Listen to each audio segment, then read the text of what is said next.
So this is a Toyota BZ Woodland, a new trim in 2026, and it is now June of 2026. And I'm going to review a few specific things about this car. I've had it for almost a week.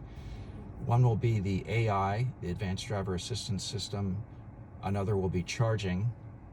And I may insert a few things along the way. I'll try to keep this as short as possible. One thing I do like about this car is the view mode. So if you hit view here, it'll do a pan, a 360 pan. And I know a lot of cars have this, but I just like the way Toyota implements this. And then it will pull back and do a bird's eye view. And I use this for a lot of reasons. Anyway, I like that, the way they implement it. What I'll talk about next is speed. And this is something I'll just insert. This car is insanely fast, and I did not expect that at all.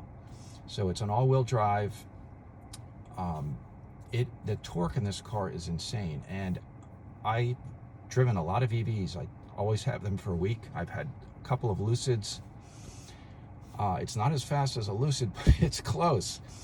I don't know why it's so fast. I do know that I drove a Subaru Solterra, which is also made by Toyota, about a year ago, and I was surprised at how fast that was, the torque on that car. But this car is insane. So just keep that in mind. That will be a pleasant surprise. It has been to me. Next thing I'll talk about is charging. So this car has about 280 miles of range.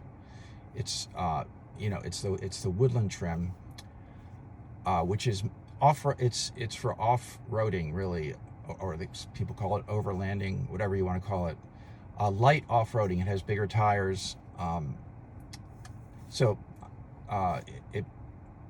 the range is a little bit lower because of that. So I drove to the desert, which I always do. I drove to the Mojave Desert, which is not that far from where I live in Los Angeles. It's about 45 minutes to get there. And on the way back, I had about 80 miles of charge, which is usually more than enough to get back. What I found was in the last 40 miles, the charge dropped pretty quickly. Of course, I turned off the HVAC. I slowed down. But by the time I reached the Tesla supercharger in Simi Valley, I was down to 3%. And I was virtually down to 1% by the time I pulled into the charging space. That was a little bit surprising. I have a Chevy Bolt. The Bolt, I've been in that situation with the Bolt before.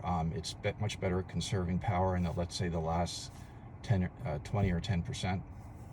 So that was a little bit surprising. Of course, I could be at fault. I'm not saying I'm faultless, or I probably should have charged on the way home, which I didn't, but lesson learned. What else can I say?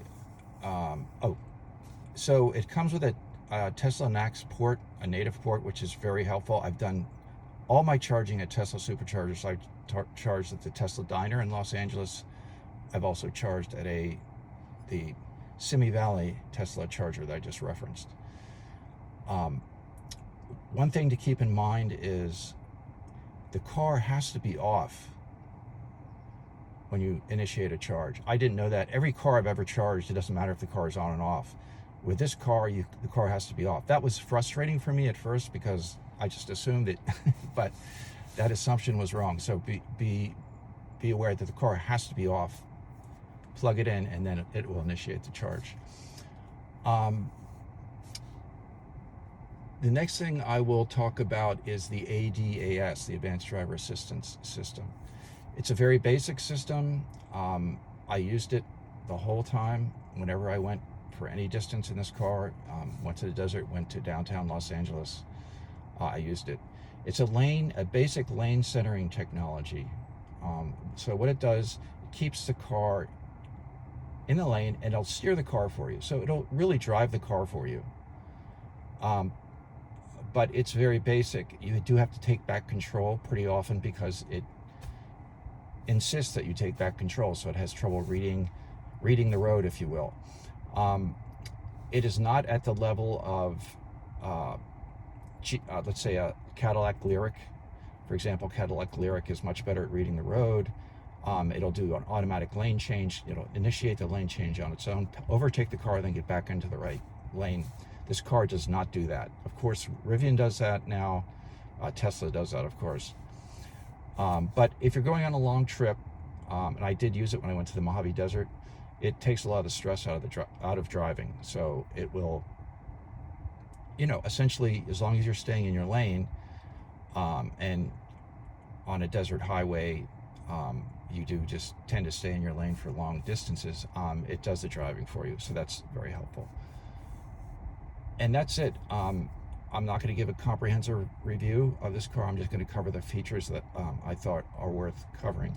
The only thing I'll add is the fact that it has a Tesla supercharger port is really helpful. Tesla superchargers are vastly superior to EVgo, Electrify America. In my experience, that's my experience. I'll emphasize that. Maybe other people have positive experiences. I have not had a lot of positive experiences. The Tesla NACS, whenever you go to a supercharger, you just basically plug it in and it charges very fast, and it's just a better experience. Of the redundancy, for example, if you go to a Electrify America, you may have only eight chargers, and if there are 15 people waiting for those chargers, which has been the case in the past with me, you have a long wait time. You're not going to experience that at Tesla superchargers. There's always enough chargers that everyone is accommodated. Just something to keep in mind.